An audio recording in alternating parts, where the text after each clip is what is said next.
Bismillahirrahmanirrahim. Assalamualaikum warahmatullahi wabarakatuh. Alhamdulillahirabbil alamin wassalatu wassalamu ala asrafil mursalin wa ala alihi washabbihi wa man walah wa man tabi'ahum bi ihsan ila yaumil qiyamah. Saudaraku kaum muslimin yang dirahmati Allah Subhanahu wa taala, di siang ini kita akan melanjutkan bahasan dari kitab Al-Qawaidul Arba', karya dari Al-Imam Al-Mujaddid Syekh Muhammad bin Sulaiman At-Tamimi rahimahullahu ta'ala. Pada pertemuan terakhir kita sudah membahas penjelasan ya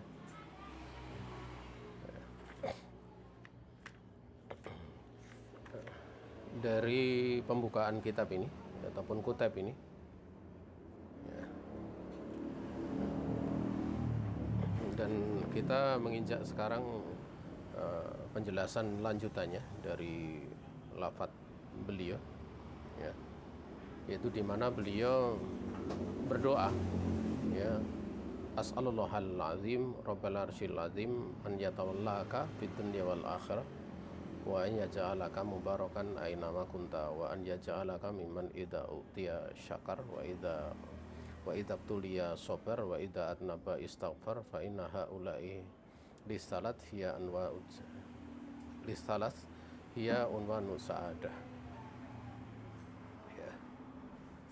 Saudaraku kaum muslimin yang dirahmati Allah Subhanahu wa taala, jadi di situ beliau berdoa kepada Allah Subhanahu wa taala, zat yang maha agung, Rabb arsy yang mulia, agar Allah Subhanahu wa taala memberikan pertolongan kepada kamu di dunia, demikian pula di akhirat, dan agar Allah Subhanahu wa taala menjadikan kamu ini dibarokai di mana saja kamu itu berada, dan menjadikan kamu bagian daripada orang-orang yang apabila diberi itu bisa bersyukur ya, mau bersyukur kepada Allah Subhanahu wa taala, dan apabila diberi ujian ya, itu bisa bersabar, dan apabila terjatuh kepada dosa mau kemudian istighfar, minta ampun kepada Allah Subhanahu wa taala. Karena tiga perkara ini termasuk dari ciri-ciri kesabaran, ciri-ciri kebahagiaan, ciri-ciri kebahagiaan ataupun macam-macam dari kebahagiaan. Dan telah berlalu dari penjelasan tersebut sudah kita singgung sedikit tentang doa yang awal itu, yaitu an yatawallaka fid dunya wal akhirah, di mana diberikan pertolongan Allah Subhanahu wa taala di dunia itu dalam bentuk diberikan petunjuk oleh Allah Subhanahu wa taala. Ini sebagaimana Allah Subhanahu wa taala ya, menyebutkan di dalam ayat yang lain, yaitu ayat alladzina amanu wa lam yalbisu imanahum bidzulmin ulaika lahumul amnu wa hum muhtadun. Itu orang-orang yang mereka beriman dan tidak mencampurkan keimanan mereka ini dengan kedoliman ya. Yang dimaksud dengan kedoliman adalah kesyirikan.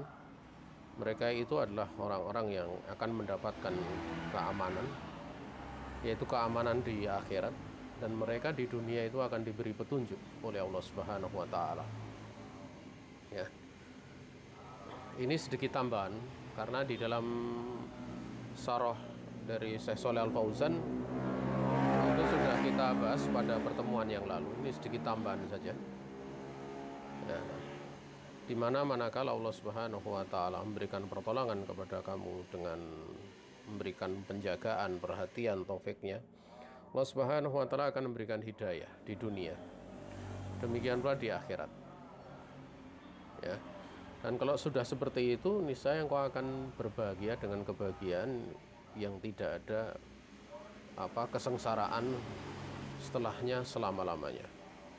Di dunia dengan diberikan petunjuk, demikian pula taufik, serta bisa menempuh perjalanan dalam kehidupan di dunia itu dengan dia menempuh manhaj yang salim, yang selamat, yaitu manhaj yang dibawa oleh Rasulullah SAW, yang difahami oleh Rasulullah SAW dan para sahabatnya. Sementara di akhirat itu Allah Subhanahu wa taala akan masukkan kamu dalam surganya. Ya, an yudkhiluka jannatahu khalidan mukhallatan fiha la khaufa wala marad wala saqa'a wala kibar wala makari. Di mana Allah Subhanahu wa taala akan masukkan kamu dalam surganya, ya, dalam keadaan kekal, lagi dikekalkan di dalam surga. Di mana dalam surga itu tidak ada ketakutan, ya, tidak ada penyakit, ya, tidak ada kesengsaraan, tidak ada ketuaan, ya, dan tidak ada perkara-perkara yang menyusahkannya, makari. Ya, inilah yang wilayahnya Allah. Bentuk pertolongan dari Allah Subhanahu wa taala untuk hambanya yang beriman, baik di dunia maupun di akhirat. Sehingga tadi sempat disinggung, yaitu firman Allah, alladzina amanu wa lam yalbisu imanahum bidzulmin ulaika lahumul amnu wa hum muhtadun. Itu orang-orang yang mereka beriman dan tidak mencampurkan keimanan mereka itu dengan kezaliman. Sebenarnya lafaz dzulm di situ, dolim itu nakiroh, ya, pada konteks penafian, ya. Ya. Dan itu secara asal dibahas itu makna umum, ya. Tetapi ini termasuk makna umum yang yuqsadu biha al-khos. Dimaksudkan dengannya adalah al-khos. Karena ada dalil yang lain yang menyebutkannya, yang sifatnya munfasil, bukan mutasil pada dalil ini. Yang mengkhususkan munfasil, terpisah. Karena dalam hadis tersebut kemudian, ya, Nabi SAW menjelaskan, ya, tatkala para sahabat memahami ayyuna, ya, siapa di antara kami itu yang tidak mendolimi diri kami sendiri, gitu loh, ya, lam yadlim nafsah, ya, siapa di antara kami yang tidak mendolimi diri kami sendiri, gitu loh. Kemudian Nabi menyebutkan bahwa yang dimaksud itu laisa kama ta'nun, ya, tidak seperti yang kamu fahami, ya, tetapi yang dimaksud di situ adalah apa yang dikatakan oleh hamba Allah yang soleh, yaitu Luqman, yang disebutkan oleh Allah. Dia mengatakan, ya bunayya la tusyrik billah inna syirka la dzulmun azim.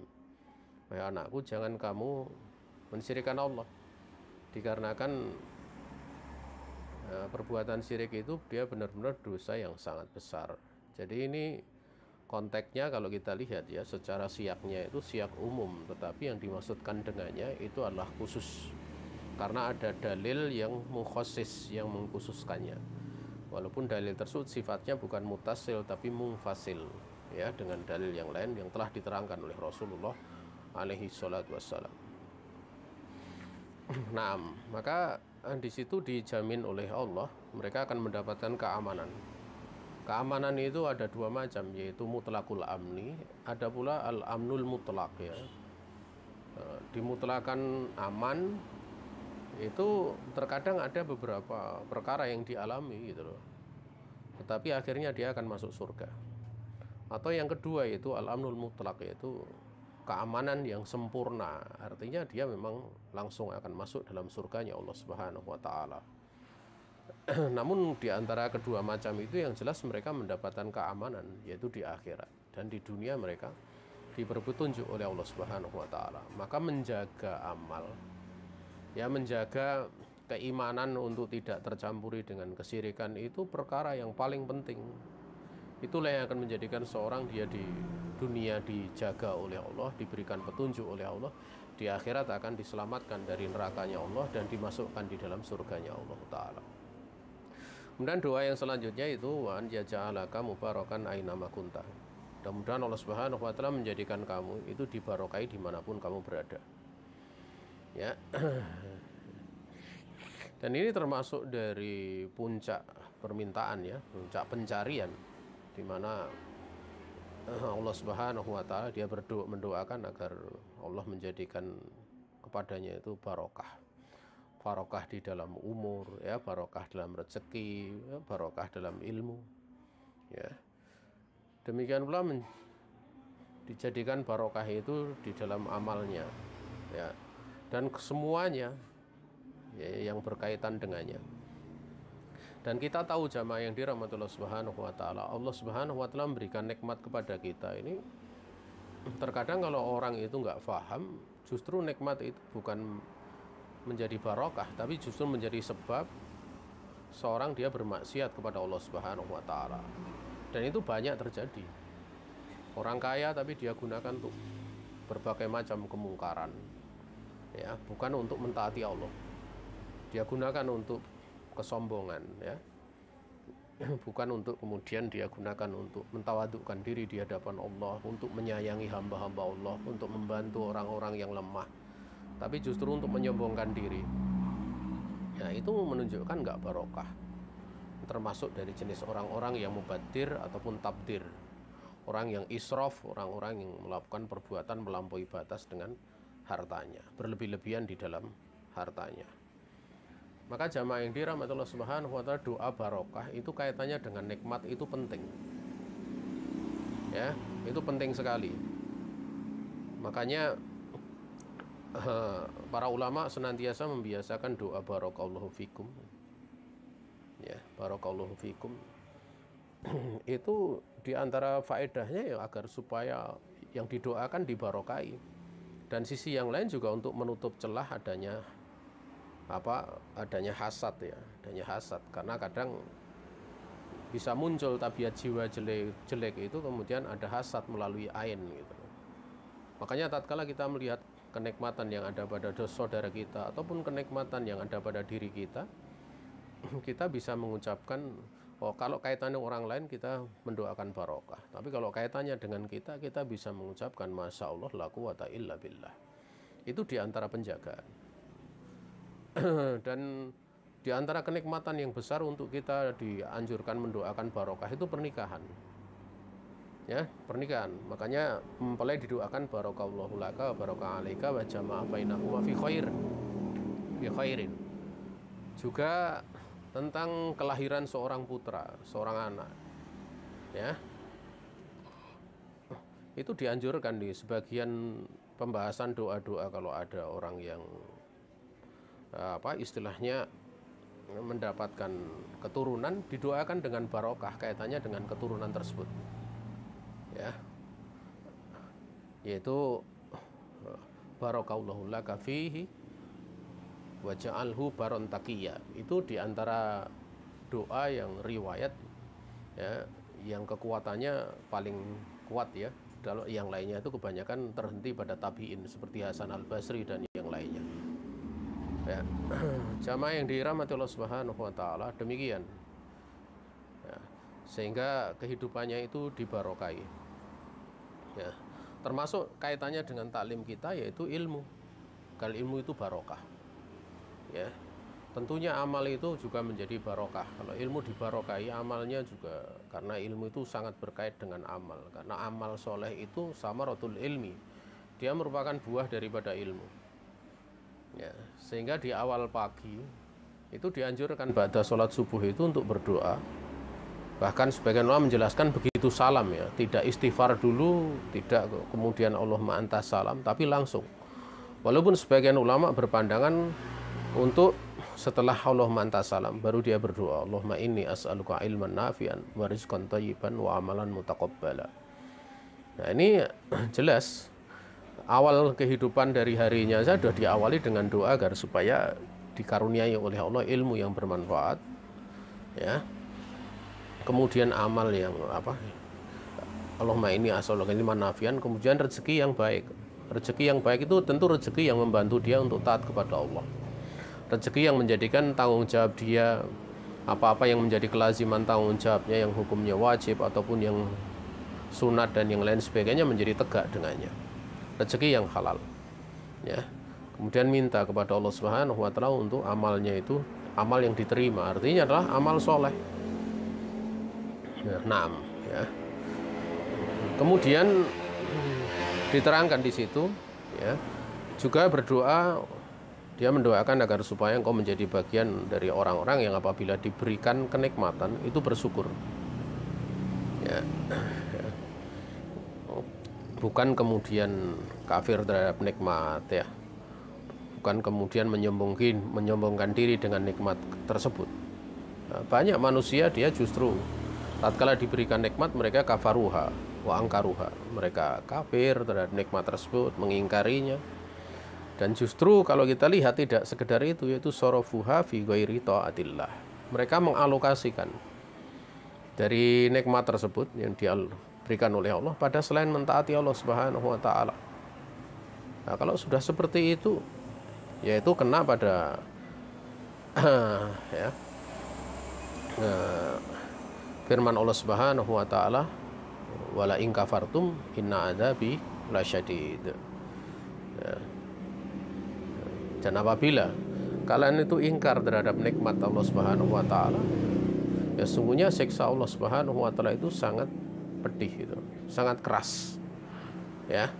Itu ancaman. Tetapi sebaliknya, karena kemudian la in syakartum la azidannakum, ya. Andaikan benar-benar kalian itu bersyukur, ya niscaya akan aku tambahkan benar-benar nikmatku kepadamu. Makanya syukur itu bisa berfungsi dua perkara. Pertama adalah untuk menjaga nikmat yang sebelumnya, mendawamkan nikmat yang sudah ada. Kemudian yang kedua adalah menambah nikmat tersebut. Ya. Dan syukur itu ada dua bentuk. Kaitannya yang pertama bersyukur kepada Allah Subhanahu wa taala, dan yang kedua adalah bersyukur kepada makhluk. Dan bersyukur kepada Allah itu dimaklumi gitu, dimaklumi dengan seorang dia melaksanakan amal soleh sebagaimana apa yang difirmankan Allah untuk i'malu ala Dawud syukra. Beramalah wahai keluarga Dawud karena bersyukur kepada Allah Subhanahu wa taala. Tapi kalau nikmat itu kemudian melalui makhluk, ya, melalui saudaranya, melalui yang lainnya, maka Rasulullah SAW mensyaratkan untuk bersyukur tersebut, untuk dikatakan bersyukur kepada Allah, dia mesti bersyukur kepada makhluk. La yaskurullah man lam yaskurin nasa. Orang yang tidak bisa bersyukur kepada manusia itu tidak dianggap bersyukur kepada Allah Subhanahu wa taala. Kemudian yang kedua, ya, itu wa idza tuliya, apabila diberi ujian, ya, itu dia bersabar, ya, bersabar. Dan ini merupakan dua perkara ini, ya, itu sering dijadikan dari ahwal mukmin, itu sangat menakjubkan, ya.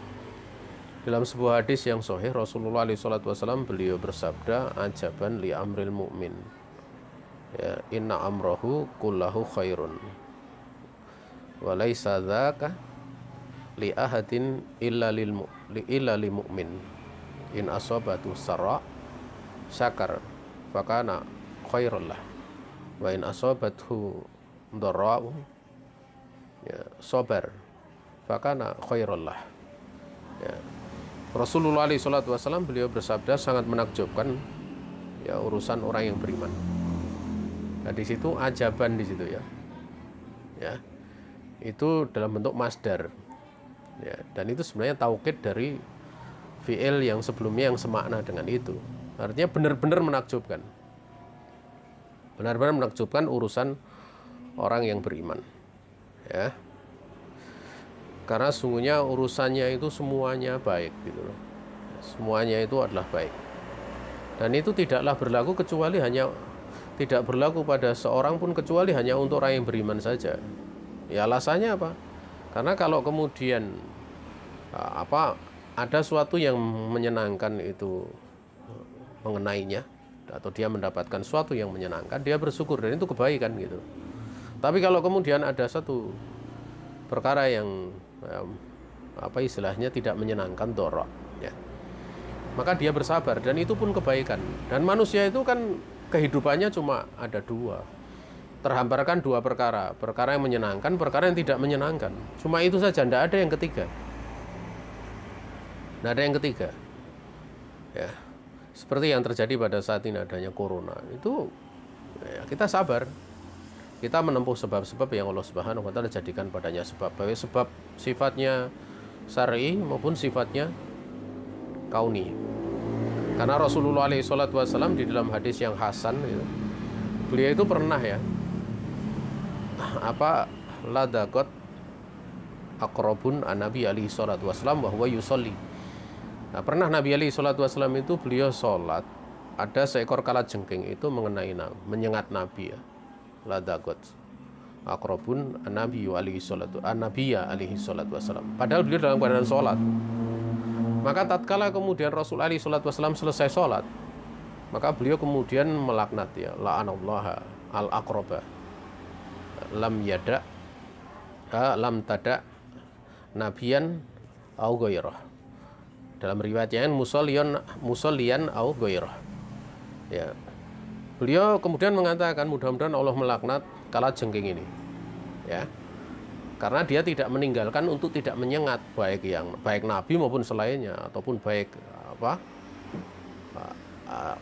orang yang sedang sholat ataupun selainnya tetap disengat gitu loh.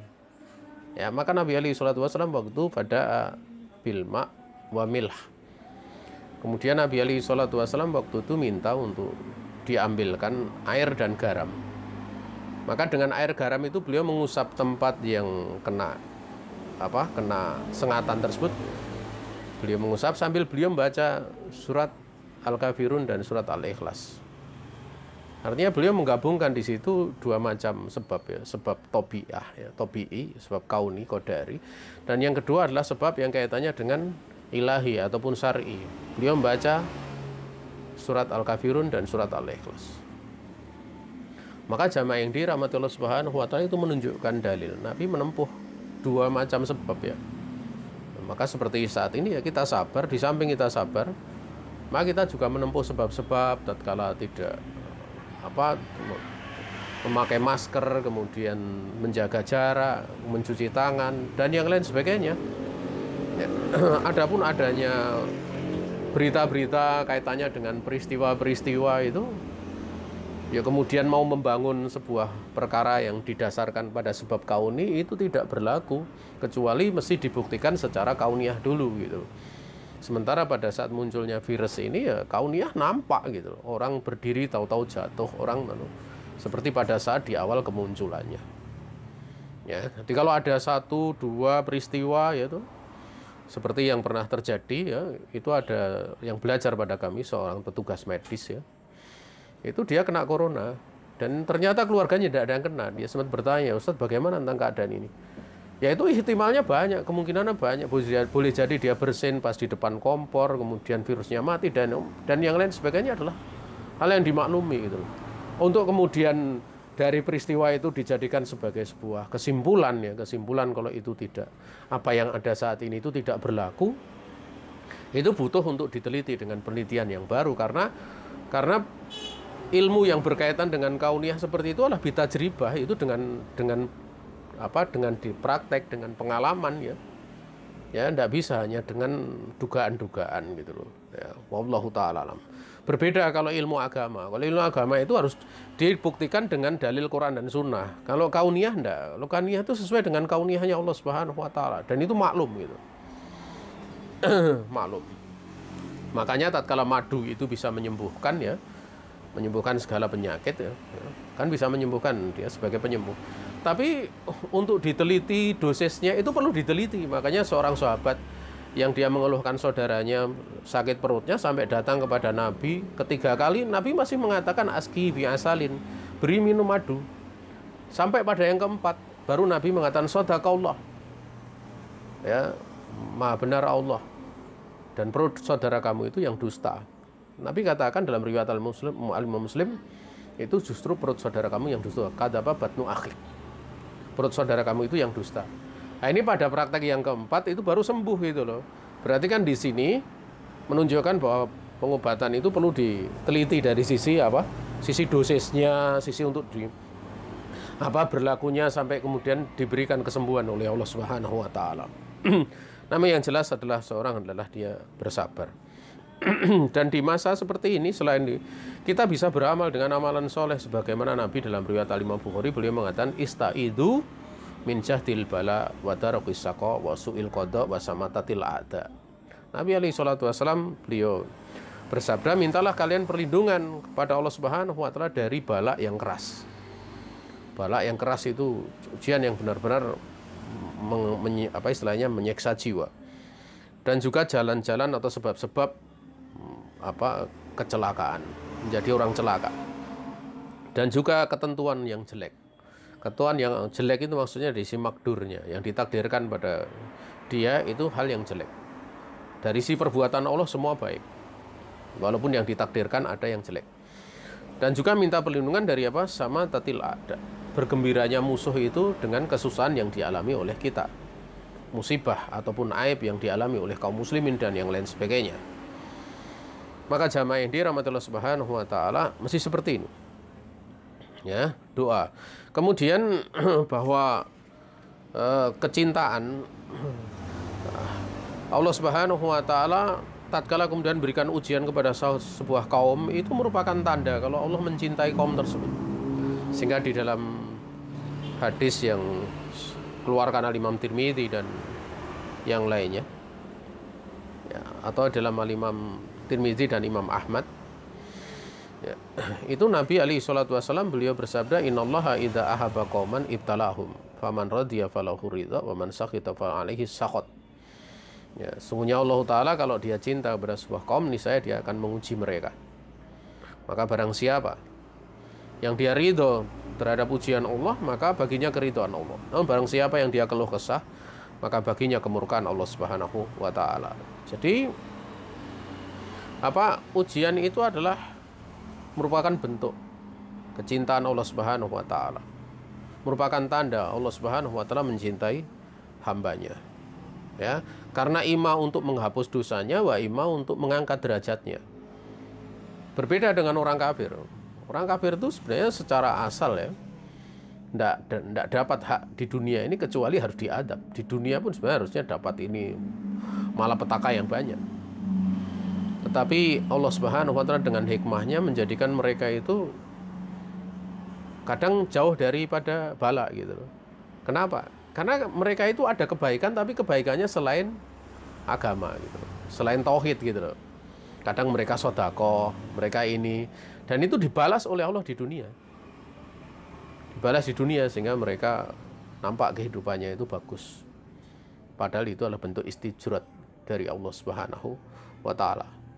Sehingga mereka kelak di hadapan Allah tidak punya alasan sedikit pun kenapa mereka dimasukkan dalam neraka, sementara di dunia dahulu berbuat kebaikan ini itu dan yang lain sebagainya. Jamaah yang dirahmati Allah Subhanahu wa Ta'ala.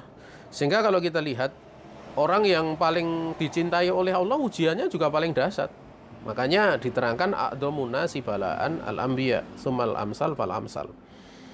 Ya, dalam riwayat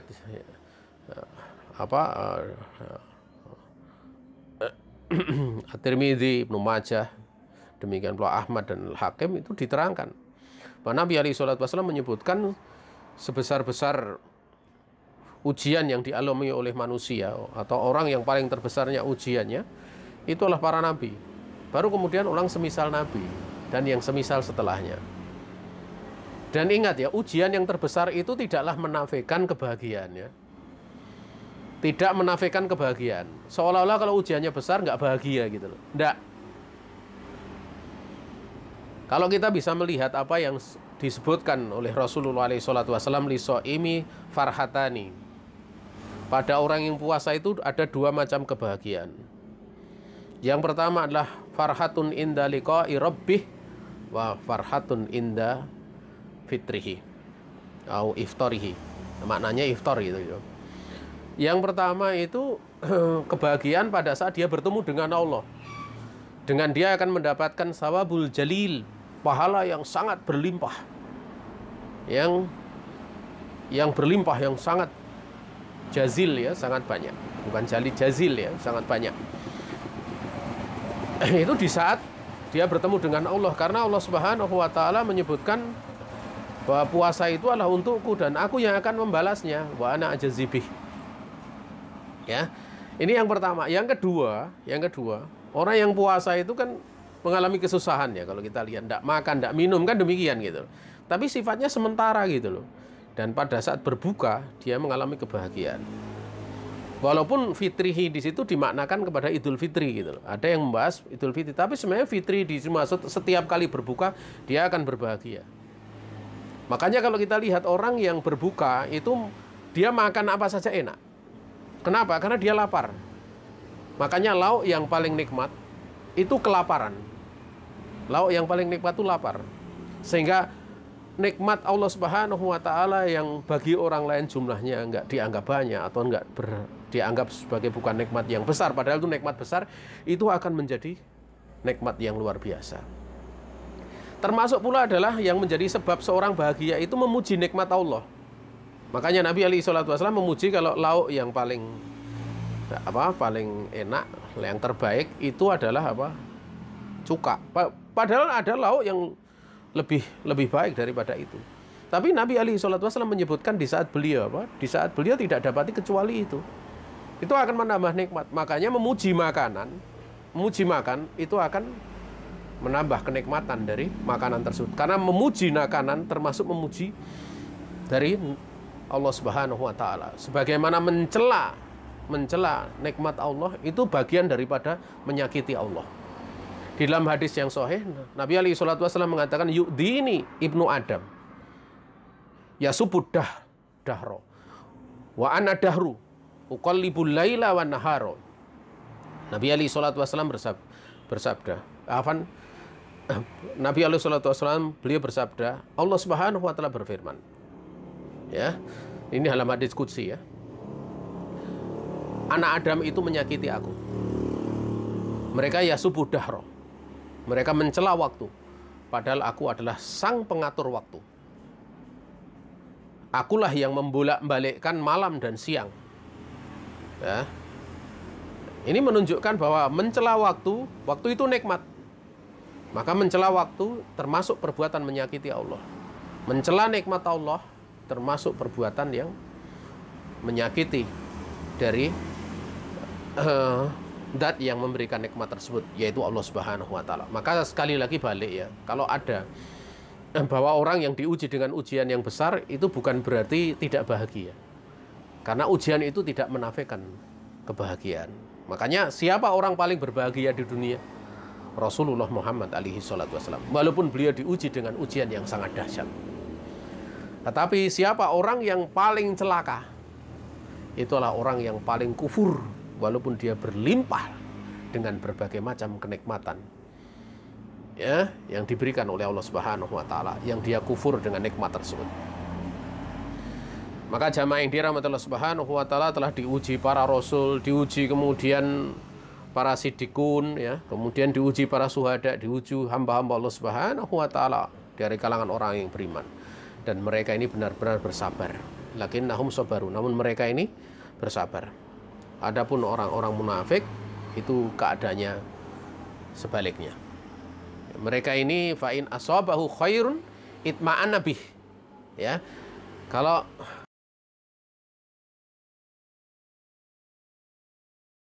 yang mengenai mereka ya, itu baru kemudian mereka ini itma'anna bih, merasa tenang. Namun wa'in asabathu fitnah inqalaba ala wajhihi. Namun apabila kemudian ada fitnah yang mengenai mereka, maka mereka berbalik ke belakang. Ya, berbalik ke belakang. Ya, maksudnya ala wajhi itu berbalik ke wajahnya itu belakang. Mereka ini khosirat dunya wal akhirah. Mereka itu rugi. Ya. Baik di dunia demikian pula di akhirat. Mereka merugikan bagian mereka di dunia, demikian pula di akhirat. Ya. Waliyatubillah. Jamaah yang dirahmati Allah Subhanahu wa taala. Kemudian wa idza atnaba istaghfar. Dan apabila dia minta dia itu berbuat dosa, maka dia segera minta ampun kepada Allah Subhanahu wa taala. Ya. Adapun orang-orang yang dia berbuat dosa sementara dia tidak minta ampun, ya, justru dia berusaha menambah, wayastazidu minad dunub, inilah orang yang saki. Makanya orang yang tidak sholat itu orang yang saki, orang yang celaka. Kenapa? Karena pada sholat itu banyak disebutkan dzikir-dzikir ataupun doa-doa yang maknanya istighfar. Contoh, Allahumma ba'id baini wa baina khotoyaya kama ba'adta bainal masyriqi wal maghrib, sampai akhir doa. Itu kaitannya dengan doa, dengan dosa. Dan itu Rasulullah SAW disebutkan oleh Al-Imam Al-Albani biasa mengucapkan doa terus di sholat wajib. Sementara dalam riwayat lain tentang wajah tu wajia, ya, lilladzi fatara samawati wal ardo ila akhiri doa, sampai doa akhir, itu diterangkan bahwa doa tersebut adalah pada saat beliau sholat malam. Ya, disebutkan dalam sholat malam atau beliau membacanya sholat malam. Maka kalau Nabi kemudian minta dijauhkan dari antara dirinya dengan dosa itu seperti barat dan timur, kan berarti tidak melakukan perbuatan dosa. Karena dirinya ada di sebelah timur, dosanya ada di sebelah barat. Sebaliknya pula, kalau dosanya ada di sebelah timur, dirinya ada di sebelah barat. Artinya tidak melakukan dosa. Tetapi doa yang kedua, yang nakini, kemudian iksilni, ya, itu jelas. Di situ menunjukkan bahwa memang itu terjatuh pada dosa, sehingga mesti dibersihkan, seperti dibersihkannya pakaian putih, disucikannya dengan air, dengan salju, dengan air dingin. Itu dimaklumi gitu loh tentang masalah tersebut, ya. Dan Nabi alaihi salatu wasallam manakala berdoa dengan doa itu ada dua faedah gitu loh. Faedah yang pertama itu faedah bahwa doa itu ibadah. Ibadah, walaupun beliau maksum, tetapi doa itu ibadah. Ya. Kemudian yang kedua, bahwa doa seperti itu termasuk sebab yang dengannya Allah Subhanahu wa taala akan menjaga Nabi alaihi salatu wasallam di atas kemaksumannya. Maksudnya kemaksumannya apa? Yaitu kemaksuman untuk diampuni dosanya yang telah lalu dan yang akan datang. Itu yang diterangkan oleh Syekh Utsaimin di dalam Fathul Jalali wal Ikram Syarah Bulughul Maram. Nah, maka jamaah yang dirahmati Allah Subhanahu wa taala diterangkan di situ. Ya, beliau Syekh Shalih Al Fauzan, ya. Beliau menyebutkan tentang sifat orang yang beriman. Lakin al-abdul mu'minu kullama sadara minhu dambun badara bitaubah. Namun seorang hamba yang beriman, kapan saja atau tiap-tiap kali muncul darinya itu dosa, dia bersegera untuk bertobat. Itu seperti yang disebutkan oleh Allah Subhanahu wa taala, walladzina idza fa'alu fahishatan aw zalamu anfusahum dzakarullaha fastaghfaru lidzunubihim wa man yaghfiru dzunuba illallah. Dan orang-orang yang apabila dia melakukan perbuatan keji, yaitu dosa, atau dia mendolimi diri mereka sendiri, mereka ini kemudian ingat Allah Subhanahu wa taala. Ingat Allah Subhanahu wa taala. Maka kemudian mereka ini istighfar, minta ampun kepada Allah terhadap dosa-dosa mereka. Dan tidak ada yang bisa mengampuni dosa-dosa tersebut melainkan hanya Allah Subhanahu wa taala. Ya, di tempat yang lain. Ya. Allah Subhanahu wa taala menyebutkan innamat taubatu 'alallahi lilladzina ya'maluna su' bijahalatin tsumma yatubuna min qarib. Ya, sungguhnya tobat, ya. Penerimaan tobat di hadapan Allah Subhanahu wa taala itu hanya berlaku bagi orang yang dia beramal dengan amalan yang jelek. Ya, dikarenakan dia bodoh. Jahalah itu beda dengan jahil. Jahalah itu dia bodoh pada sebagian sisi. Adapun kalau jahil itu bodoh secara asal. Harus difahami, ya. Ya. Beda kalau kemudian seorang dikatakan jahil, itu beda lagi. Karena dia hanya satu kali dia jahil. Tapi kalau dalam bentuk masdar, yaitu al-jahl, kita tahu bahwasanya hal tersebut melingkupi makna-makna yang luas. Makanya tidak boleh kita mensifati orang yang beriman itu dengan jahl, dengan sifatul jahl. Karena sifatul jahl itu hanya berlaku untuk orang-orang kafir. Namun kalau jahalah, ya, jahalah itu dia punya ilmu pada sebagian sisi tapi bodoh pada sebagian sisi lain, dan itu mungkin terjadi pada orang yang beriman. Nah, ya.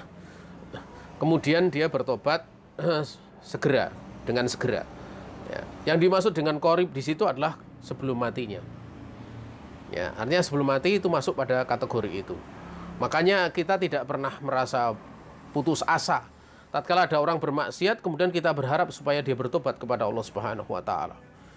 Ya, maka jangan kemudian seorang dia mudah memastikan orang ini dia penghuni neraka dan yang lain sebagainya sekarang dalam keadaan bermungkar, karena tidak tahu akhir dari kesudahan seseorang.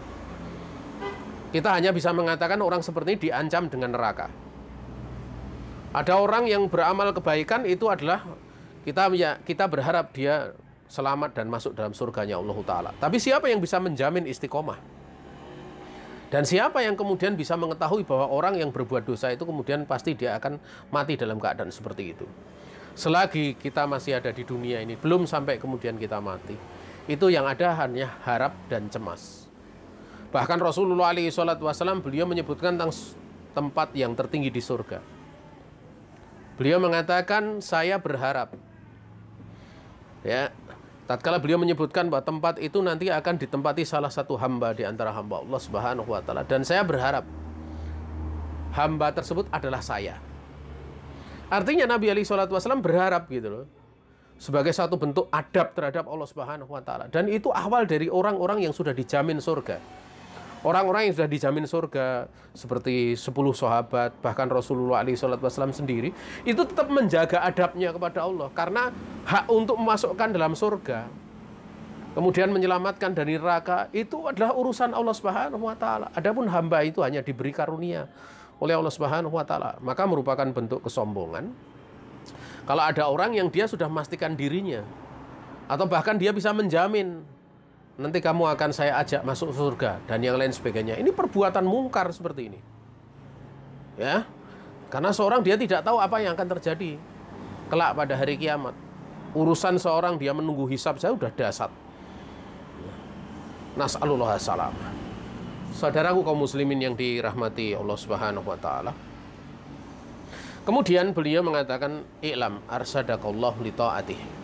Ketahuilah, mudah-mudahan Allah Subhanahu wa taala memberikan bimbingan kepada kamu untuk mentaatinya. Ya.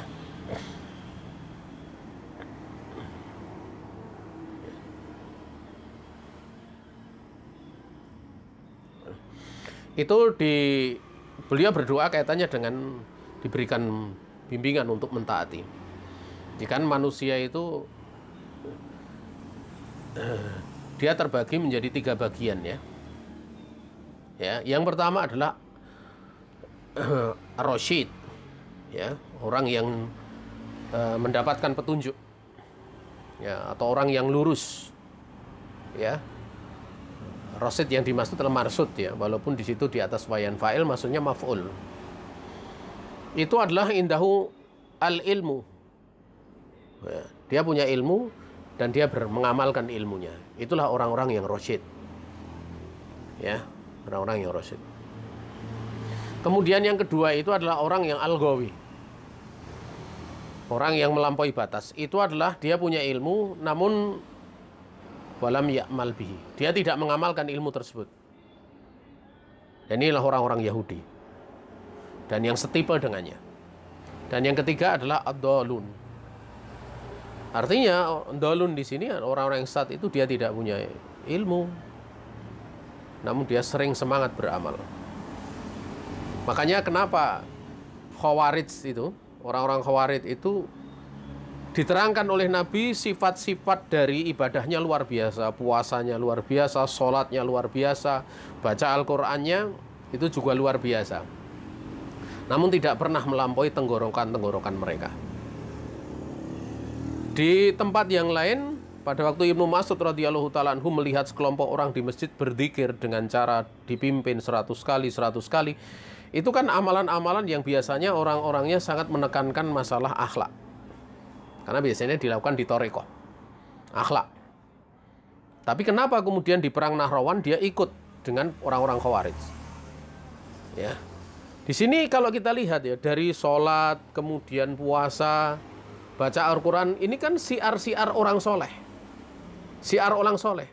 Tapi tatkala siar tersebut itu dia beramal dengan amalan seperti itu, tapi ilmunya tidak sampai di dalam hatinya, itu akan menjadi bengis. Di balik kelembutannya itu ada kebengisan, ada kekerasan. Ya. Kenapa jamaah yang dirahmati Allah Subhanahu wa taala seperti itu? Ya karena kurang ilmunya. Makanya kalau orang dia semangat beramal tapi tidak terbimbing daripada ilmu, ya itu mesti akan menjadikan seperti itu. Makanya kalau kita lihat ya, para ulama itu tatkala mereka berfatwa, walaupun fatwanya dicela oleh manusia dengan cercaan yang luar biasa, itu tidak menjadikan berkurang rasa kecintaan mereka kepada umat Rasulullah SAW. Ya, tidak kemudian mereka sakit hati. Tetap punya kecintaan. Kenapa? Karena ilmu itu yubna ala rahmah.